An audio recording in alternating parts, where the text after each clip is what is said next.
জলবায়ু পরিবর্তনের বিরূপ প্রভাবের শিকার দেশের বরেন্দ্র অঞ্চল।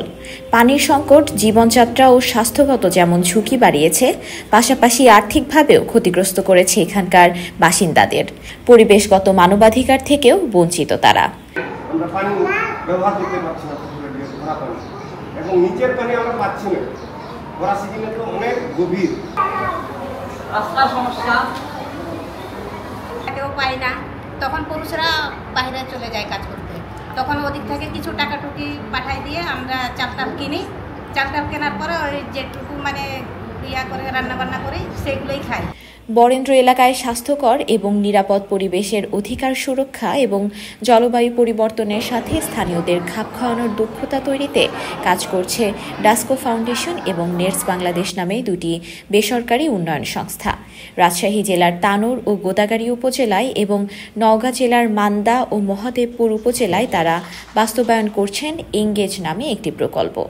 সম্প্রতি তানোরের সরকারি কর্মকর্তা, বিশেষজ্ঞ সহ অংশীজনদের নিয়ে অনুষ্ঠিত হয়েছে কর্মশালা। আমরা যে বলি জলবায়ু যে পরিবর্তন হচ্ছে, তাহলে সেই জলবায়ু পরিবর্তনের ফলে সবচেয়ে বেশি ক্ষতিগ্রস্ত হচ্ছে কারা? বাংলাদেশের মানুষ, এবং বিশেষ করে প্রান্তিক এলাকার প্রান্তিকায়িত মানুষ। কিন্তু আমাদের চিন্তা ভাবনা, আমাদের পরিকল্পনা দেশ নিয়ে সবকিছু মিলে এই মানুষগুলির সম্পৃক্ততা কতটুকু, সেই জায়গাটাতে আমরা ভাবতে চেয়েছি।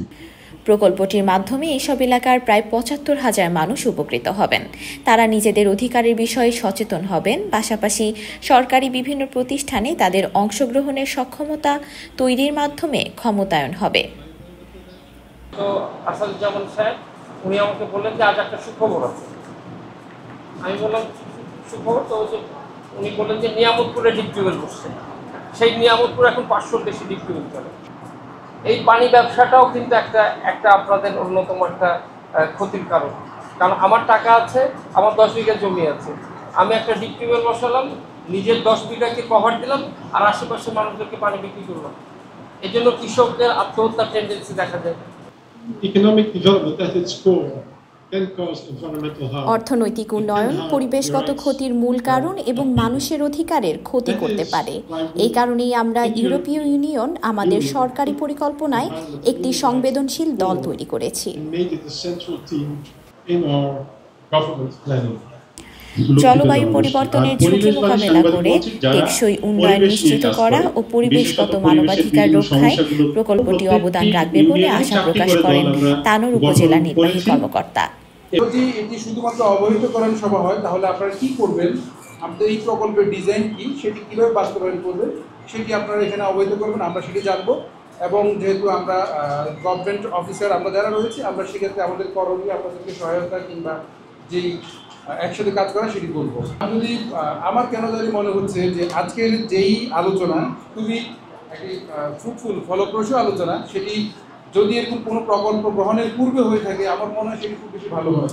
যে আমরা কি চাচ্ছি, হোয়াট ইজ আওয়ার নিড, আমাদের এই এলাকার কি প্রয়োজন, what is our necessity and what can we do.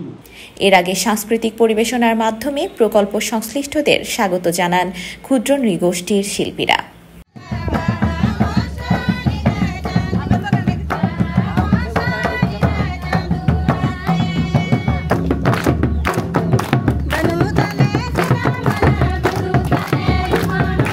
Afsana Ivy, Sky Bangla, Rajshahi.